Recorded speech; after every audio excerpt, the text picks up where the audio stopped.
Day 2 of Kagaribi is officially over and we had an amazing top 8. We're going to be going over who came in what place and some of the match history. We're also going to be talking about known players that ended up coming short and getting upset and some team eliminations. Please leave a like and subscribe if you enjoyed this kind of content, and I'm going to be covering future Smash Brothers tournament. Let's just get right into it. And in first place, huge congratulations to Akala representing Japan and winning from losers with Steve. Akala was definitely putting on a great show at adaptability after losing to runner-up second place Raru. Raru ended up sending Akala to losers in winners final in a 3-1 fashion, which he then had to play Mia in losers final to get the run back in grand finals, coming out on top with a 3-1 in first set and then a 3-1 in second set. I've seen people trying to discredit his win just because he's using Steve. He has shown time and time again why he is a top 3 player in the world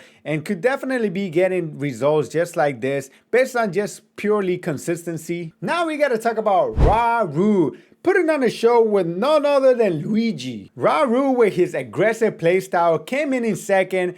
We gotta talk about how Raru's combo and pressure definitely has to be studied because he's definitely one of those players that make his character shine. Raru was able to beat Akala in winners final, but in grand final, he just couldn't put a stop to Akala's momentum. Speaking of making characters shine, we gotta talk about Mia's with Game & Watch, using all of Game & Watch's toolkit to bring him to losers final, who he ended up having to play Akala, having a set count of 9 and 13, where he just couldn't stop Akala either. For our last NA standing hero slash invader, we had none other than Tweak. Huge performance from him. He was able to make top 4 after losing to Akala in winners semifinals, having a set count of 0 and 5, playing the matchup perfectly but ended up coming up short. Made his way all the way to loser semifinals top 8, where he had to play Mia with a set count of 1 and 5, but couldn't put a stop to Game & Watch oppression. Tied for 5th place, we had Dorimigi, who just came from winning Level Up Expo, had to face Tweak in losers quarters, but ended up getting double eliminated by Tweak. They played in top 32,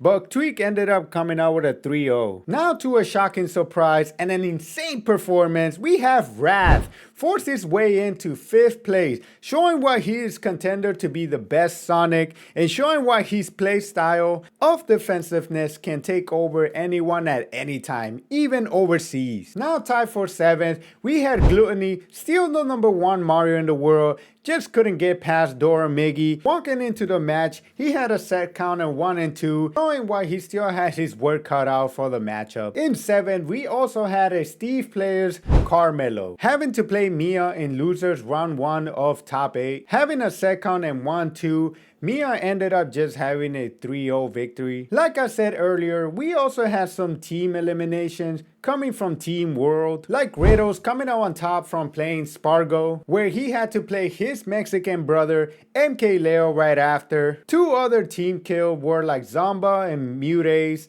and Light and Meister. Mutes coming out on top with a 3-1 victory, and Light coming out on top with a 3-2 victory over Meister. So we did have a lot of players that ended up coming up short, like Shuton in 9th place, Riddles in 9th place, Sonics in 13th, as well as Onin and Mutes. In 17th, we also had Zomba, T, Reno, level 1, who ended up eliminating NK Leo with Toon Link. Speaking of NK Leo, came in 25th, Light in 33rd, Spargo as well, Zach Ray, Lima, and the list goes on. Overall, this event was stacked. Huge shout out to everybody that was able to make it out there and compete, bringing top 8 with a bunch of different characters. A huge shout out to everybody that was able to put this tournament together, and Smasher app for providing the set counts. If you enjoyed the video, please leave a like and subscribe, as I'll be covering future Smash tournaments and more. I'll catch you on the next one.